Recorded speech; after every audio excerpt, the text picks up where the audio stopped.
Hi, I'm Becky Rose Dungeon Girl, and today I'm going to teach you how to win Euphoria! Dun, dun, dun.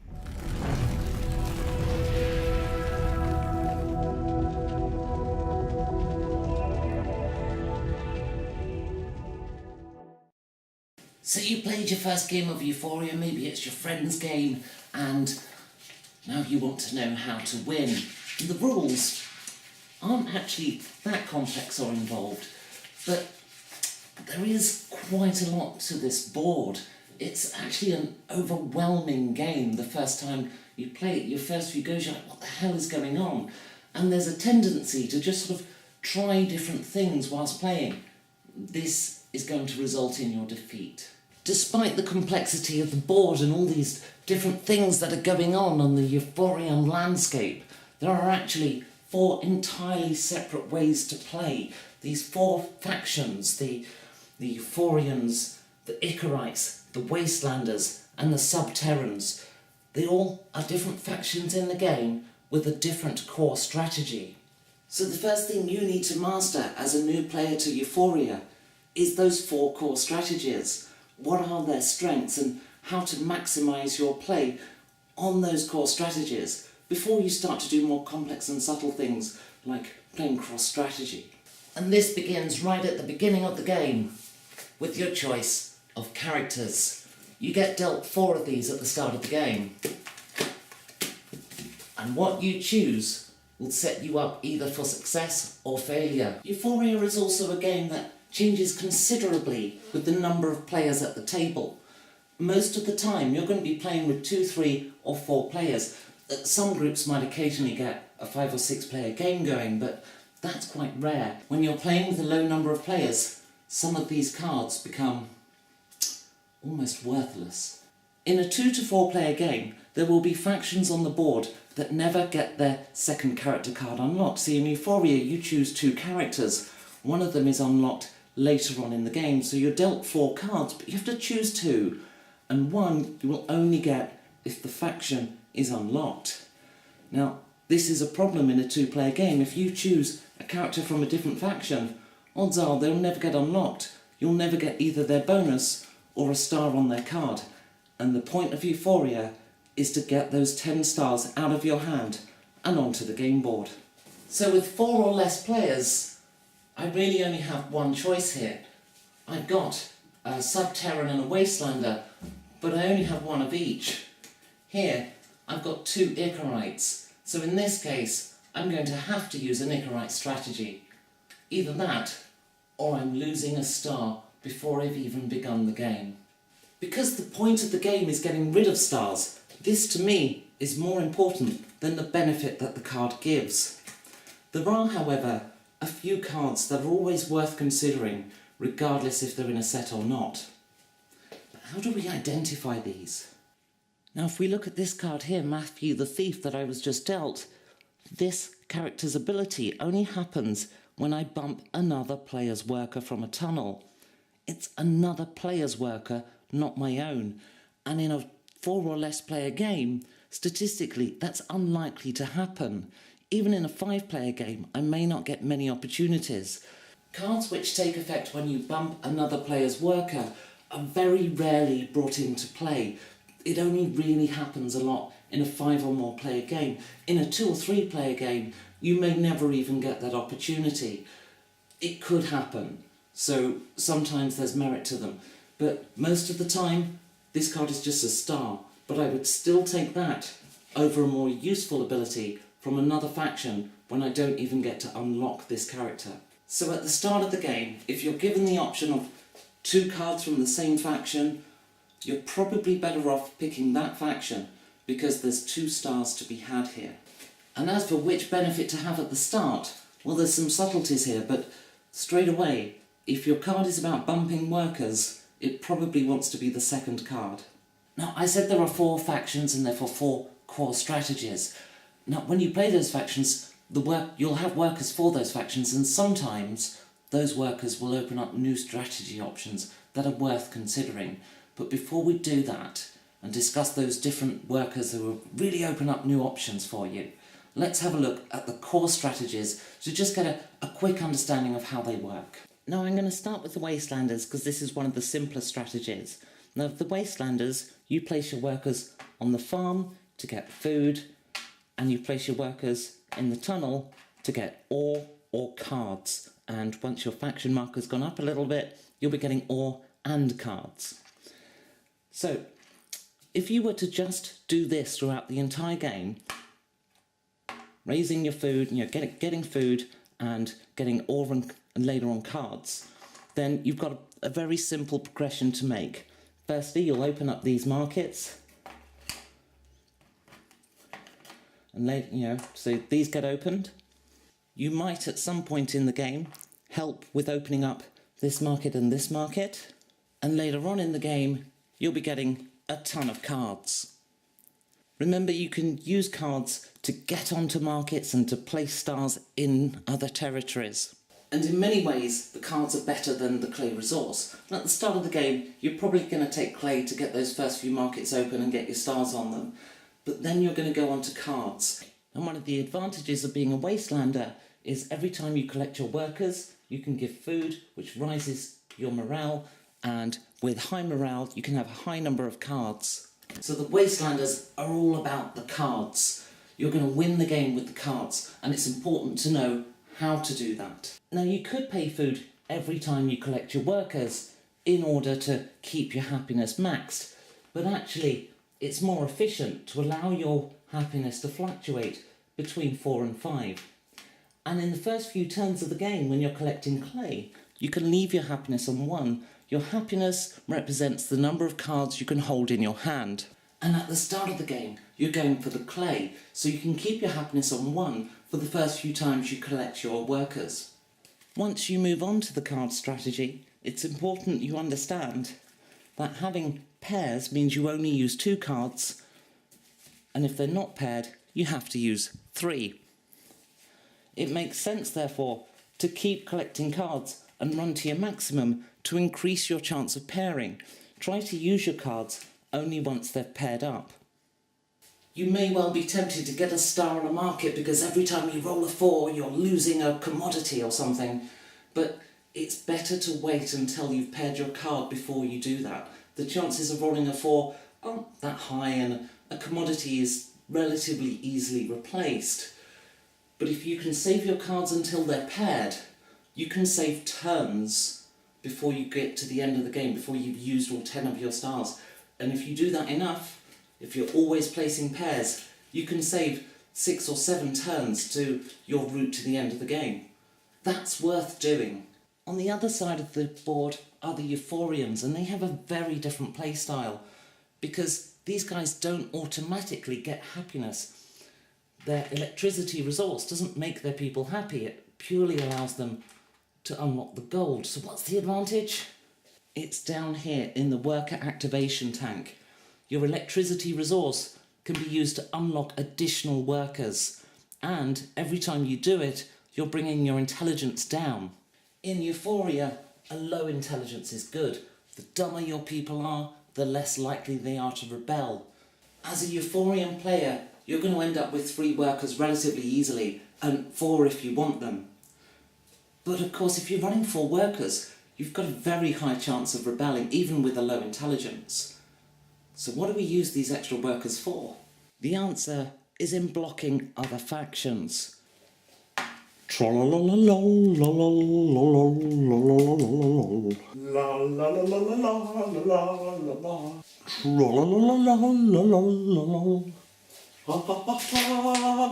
Putting a high value dice into the commodity area of another faction will have a significant impact on that faction's ability to raise their allegiance score.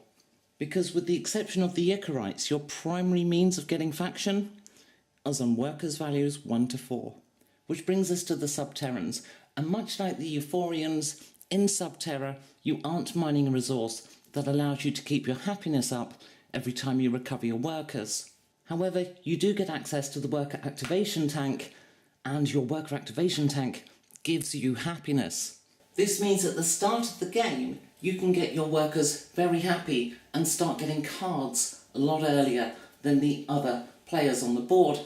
And also, you can use the worker activation as a morale management system without dipping into the commodity areas of other players. Now, the Icarites are a complete departure. Their way of playing is totally different. With the Icarites, you're going to be gaining bliss, which is a drug, every time you recover your workers. You can use bliss to raise your happiness, and you can manage that in exactly the same way you do with the Wastelanders. You know, try to avoid paying bliss when you're already on maximum happiness. Try to use your worker to spend those cards, get the number of cards in your hand down, and run your happiness between 4 and 6 for maximum effectiveness, if at all possible. You'll then be gathering other players' commodities to use with your bliss in order to gain either resources of your choice or 2 cards. Now, as an Icarite, you can spread around your resource collection to different factions in order not to give too much faction strength to other players, or you can save yourself until you've got a high value dice before you go collecting resources, and when you've got a low value dice, go collecting bliss. But like Wastelanders, you're going to find it difficult to use the worker activation tank. And when you do, the Icarite tendency for high intelligence is going to get in your way, and sooner or later you're probably going to lose those extra workers. As an Icarite player, you often have to work with 2 workers, and spending your resources on unlocking a third can be difficult. So in summary, your Wastelanders are happy people and you'll be getting lots of cards. Your Subterrans can be happy people and you get the worker activation tank, so workers are more disposable for you. As Euphorians, it's all about getting those extra workers and running 4 workers on the board. And as an Icarite, you're all over the place. Now, at some point in the game, you're going to have resources you don't need. If you have 3 of them, head to the Nimbus Loft. You don't have to be an Icarite to put stars on Icarite territory. So if you are going to run with 2 different factions as workers in your hand, it's often good to start with an Icarite, so you can use that worker and your need to gather resources from other areas to unlock your second character. Now, there is an option for a 3rd worker in the game. Viva la Revolution! You can unlock a 3rd worker by fighting the oppressor, or you can support the system and gain a star. So when you're dealt your 4 cards at the start, remember who they are, keep them to the side.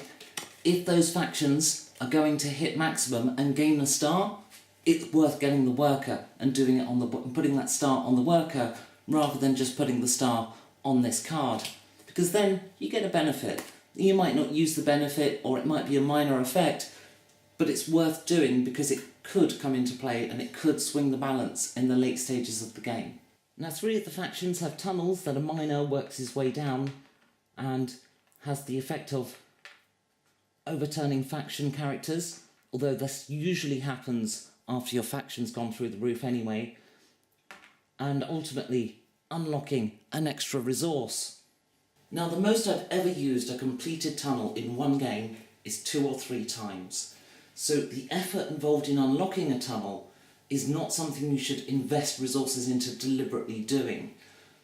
Allow it to happen as a consequence, and if the benefit happens as a result, great. Or if the tunnel's very near completion and you need that resource, finish it off by all means. But as a strategy, completing tunnels doesn't really give you anything worthwhile. If you absolutely focus on it, you can turn over your second faction card early. But odds are, and if you do your faction management right, then you're going to be getting that character very soon anyway. Speaking of faction management, at the start of the game, whenever you get a low dice, chuck it into your resource acquisition area, whichever faction you're on, because that low value dice will raise your faction. If you get a higher value dice, you're better off putting it in the tunnel and gaining your resource or card. Now, that's not a hard and fast rule, because at the very start of the game, in the first turn, you're going to be going for commodities, and occasionally you just need a resource. Give me electricity, my iPhone is not charged. So in summary, if you're a new player looking for your first win, your faction should be whichever faction you got dealt 2 of. You then focus on the commodity and resource areas of your faction, and then get stars whenever the opportunity arises. Whenever you're a turn or 2 away, a market unlocks and you just happen to have the resources or are very close to having the resources, or you've gained enough cards to put a star down, go do that, and then focus on raising your faction and acquiring cards, managing your happiness. But what happens if we get dealt a character that could change our strategy? Some of these workers can dramatically change how we play the game. One of my favourites is this guy for the Subterrans. When you place a worker on a tunnel, you may sacrifice that worker to gain 2 extra resources specific to that tunnel. When you add a worker, you may immediately roll and place that worker. Chase the Miner is a character that allows you to freely go and get workers as if you hadn't just spent your turn. Haha, I gain a worker. I can use him straight away, so that's a 2. I'm going to put him on a tunnel and I'm going to sacrifice him straight away. That gets me 3 resources and 2 happiness. These people love being sacrificed. It's like the ending of a certain Star Wars film. Now, Curtis the Propagandist isn't really a strategy changer, but he is a strong card, so I wanted to mention him here. Anytime you lose happiness, you also lose intelligence. Remember that the Subterrans can easily gain new workers, so you want a low intelligence. And you can do that just by not feeding them, which as a Subterran is difficult to do anyway. So he's a really useful card to have. Katie the Dietitian is another interesting one for the Euphorians. When you place a worker on the generator, if you have no cards in your hand, you also gain food. That means she's useful at the start of the game before you start moving on to the cards, and that food can come in useful in order to have cards later on in the game by making your people happy, something that doesn't come naturally to the Euphorians. The Euphorians are all about being stupid city people. So Katie's an interesting one, not the most powerful by all means, but it's certainly a good way of saving some turns in the game by giving you some food that you can spend later on in the game. As a general rule, these workers that have limitations on when they give their benefit, generally you can only use them 2, 3, 4 times during a game, so they're not as powerful as some of the other ones that are real strategy changers. Michael the Engineer is one of those strategy changers. When you place a worker on a construction site, you may use any type of resource. If you use gold, you gain happiness and you gain intelligence. This completely changes the Euphorian strategy. As a Euphorian, getting gold is easy. And if you can use gold to open up any market, that's awesome for you. You can open up this market which doesn't even have gold on it. The cost is intelligence. That means you're going to need to manage your intelligence by creating new workers, or just accepting that you're going to lose some workers when your intelligence goes up. But with Michael the Engineer, you could rush across the board, open up tons of markets, and hurt the other players with the penalties on those markets. An even better version of this is Flartner the Luddite for the Wastelanders. He massively changes the game because now, when you go on your tunnel, you're not going to worry about gaining these resources at all. You're just going to gain cards, and you're going to work entirely with cards. And as a Wastelander, your happiness can easily be high, so you can have quite a lot of cards in your hand. Anytime you have something not paired, you chuck a worker down on a market, and you start opening that market just with a single card. These 2 characters allow you to market rush in a way that standard strategies just don't allow you to do. You can get those markets filled on the board in 10, 15, 20 turns, and the only thing you have to worry about is whether the other players will still like you. Yordi the Demotivator is an interesting one for the Euphorians, because usually as a Euphorian you don't get to pay food or bliss to recover your workers for free.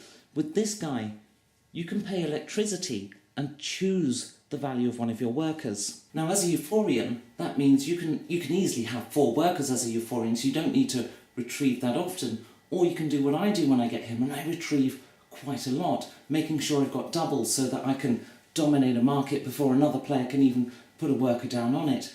Use him to manipulate how many times you can move in a turn. Jefferson the Shock Artist is an interesting variant on this, where you can pay electricity to recover your workers and lose intelligence and gain happiness, exactly what you want for a strong game. This will open up a few stars to you by having more cards in your hand, which as a Euphorian player is sometimes difficult to achieve. Ian the Horticulturist is an interesting one. As long as you haven't yet started picking up clay, you also gain water anytime you go to the farm. That means that early on in the game you can get a third worker in, and that can be really useful in getting a turn advantage in not having to recover your workers so often. You do have to be careful, however, to get your intelligence down, so use some of those high rolls to get the 5 to 8 range in the farm in order to reduce your intelligence. Now, as a Wastelander, you'll quite quickly be going for the card strategy, and Jacko the Archivist is interesting here, because although it'll gain a couple of intelligence to do it, you can use the Arc of Fractured Memories with only one card. The Arc of Fractured Memories allows you to get your star on the markets and in the Wastelander territory, and just at the cost of a single card. That makes it really cheap to get those stars. Now remember, with Ian the Horticulturist, I said you've got to be careful about your intelligence and managing it. With this guy, you might not want to.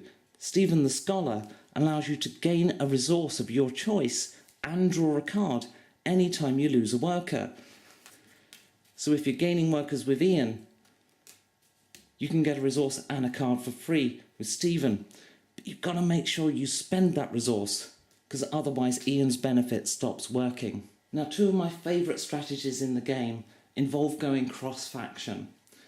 Dr. Shepard the Lobotomist and Pete the Cannibal allow you to sacrifice workers in order to gain massive amounts of commodities and a resource. But as a Nicorite and a Wastelander, you don't have workers to spare. But if you go cross-faction, you can. Cross-faction play is much easier with a higher number of players, because these factions will be being raised by other players, provided the Euphorian player isn't blocking everyone. There are a lot of other characters in the game, but really those for me are the most significant ones in the way they change the strategy that you play. But there's subtle nuances to be had in many of these, but ultimately in a 2 to 4 player game it is just better to have two characters on the same faction, because there's stars to be had. With the overall goal of placing our 10 stars down on the board, you might be forgiven for thinking that this is a game of resource management, and it is, but our critical resource isn't one of these counters that's on the board, it's actually turns. The number of turns that we can make to play our game and to get our 10 stars down. In the latter stages of the game, we're looking to place a star every 2 to 4 turns. But before we can do that, there are a number of other stages the game needs to go through. With played turns being our primary resource, a key way we lose our resource is by collecting workers. So in the early stages of the game, that's when you want to get your worker activation done. This is particularly true for the Euphorians and the Subterraneans, who have access to the worker activation tank. For the Icarites and Wastelanders, we're less likely to be going for extra workers. So if you are a Euphorian or Subterran player, you've got to get your worker activation done early. Because by doing it late in the game, you're not getting the benefit of limiting how often we pick up our workers. Collecting workers is a waste of our precious commodity, turns. A key way we can do this is by bumping our own workers, by placing a worker down on a tunnel space, and then again and again. We don't have to collect workers, we're getting one every time we bump ourselves.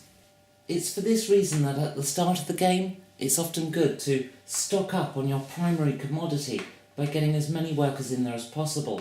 Just be careful to manage your intelligence. Don't go gaining too much intelligence if you're running a lot of workers.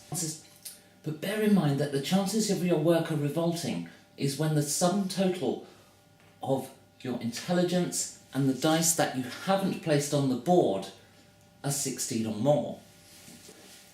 This means that you can leave worker dice on the board and they don't count towards your intelligence total for that revolution of losing one.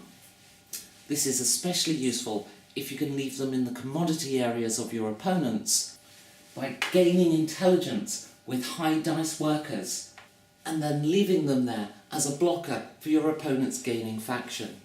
After spending the first turn or two gaining workers, the next phase of the game is about rising these allegiance tracks. And this is where, if you're playing cross-faction, you're going to run into trouble. So if, for example, you're playing an Icarite and you're later revealing a Euphorian, you might be working the Euphorian faction up until you get to turn the card.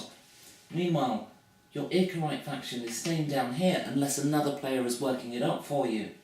This is why it's better to focus on a single faction when you're learning how to win at this game. These commodity boosters on the allegiance track are a key part of gaining enough resources and saving turns, again with the tunnel spaces. It's less true, however, for the Icarites. The bonus that the Icarites get in their second stage of the allegiance is purely to be spending less cards in the Wind Salon, a feature you can only use a certain number of times depending on how many players are in the game, so it's not the end of the world for the Icarites if their faction doesn't rise that quickly. Bear in mind, however, that your goal is to get the factions that you have characters for into the star at the end, which grants you 1 star out of your hand. And importantly, that's a star for each character on that faction.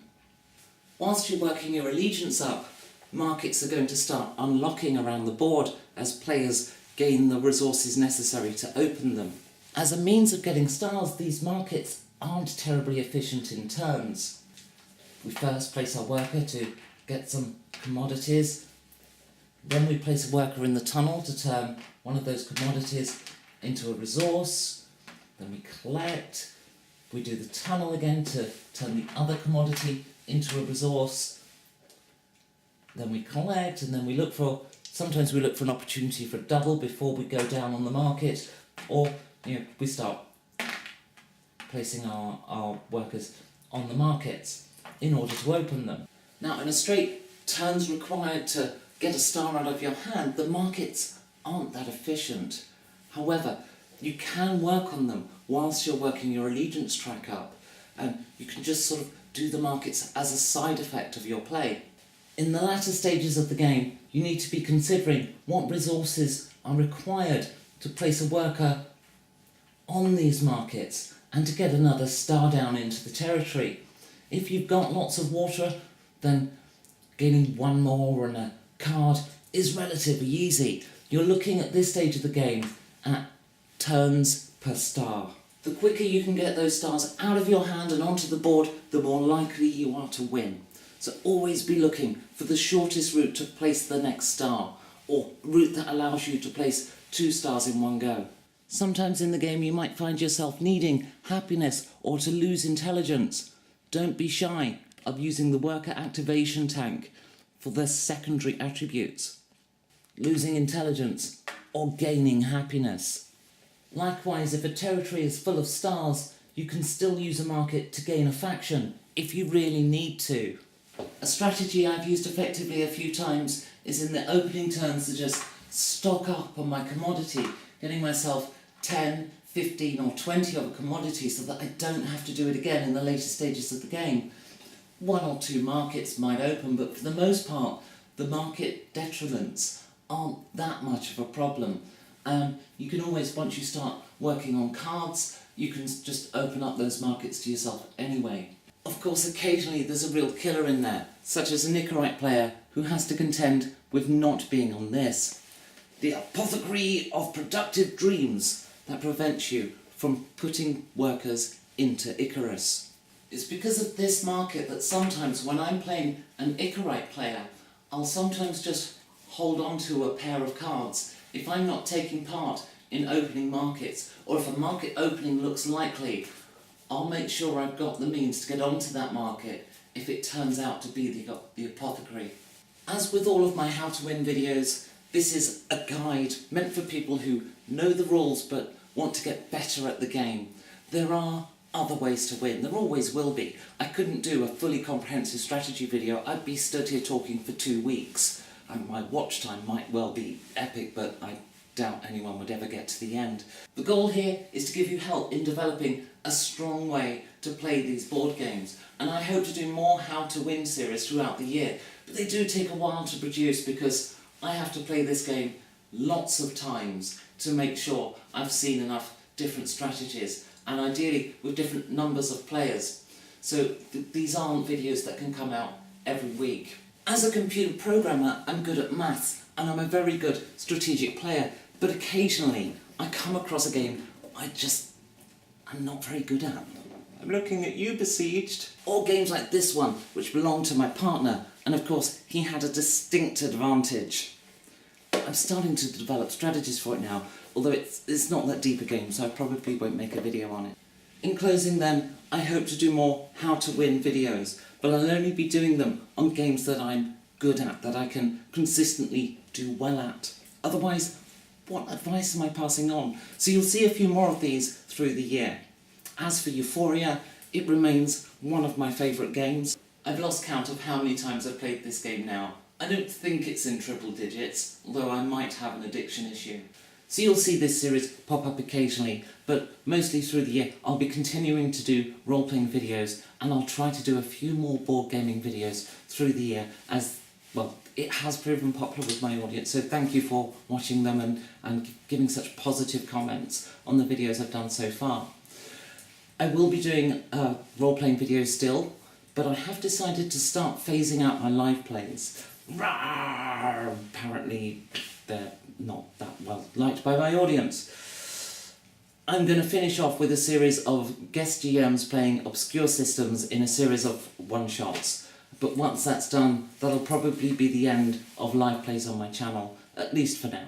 So thank you for watching, I hope you've enjoyed it. I'll see you next time. In the meantime, please consider commenting on the video. I love reading all the comments, even though I can't reply to every comment I get. I do read every single one. Please like, subscribe, and do all of the usual YouTube gubbins, and play my videos constantly. Have multiple browser tabs of my videos playing. Watch time is everything on YouTube, so yes. Watch all the stuff. That probably means my videos will get a bit longer, by the way, because watch time. But anyway, YouTube stats aside, I'll see you next time.